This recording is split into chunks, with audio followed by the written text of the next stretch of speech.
сето тоа во одредена мера ќе доведе до 10-кратно зголемување на приходите на македонска железница, инфраструктура и транспорт.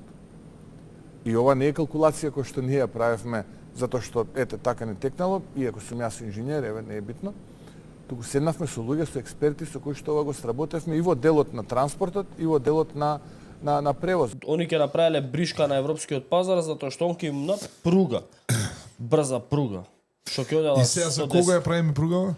За Кина, вајда. А Англија ни дава пари. Како беше ова, мене тука нешто не ми е јасно. Англија ти дава пари за да олесниш движење на кинеска стока кон Централна Европа. И Европа на ова ќути, ова директно ги загрозува интересите на Европа. Така или не е така? Така е, Стив. Ке да се парите кинески. Ако можат кинезите во земја членка на НАТО и земја членка на Европска унија да ги купат двете најголеми пристаништа, зошто во Македонија кинезите не може да се изградат брза пруга? Ке им ја дадеме под концесија, нека шишат, нека прават. Зошто ние да трошиме пари, а ние ќе се возиме? Ние им дајме кондуктери, тие стюарди и така натаму. Зошто треба ние да се задолжиме за да им правиме на кинезите да им правиме бизнис?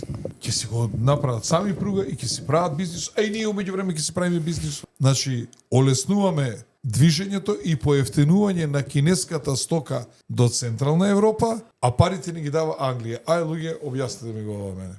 Веројатно парите што ќе одат преку Англија се кинески пари. И сакаш да кажеш дека ова е во интерес на Европа? Не. Ова е на огромна штета на Европа. Ова е единствено можеби во интерес на оние кои што се веќе потекна овој коридор, кои што веќе имаат изградено пруга и инфраструктура и едноставно им недостасува Македонија за да ја завршат целата приказна.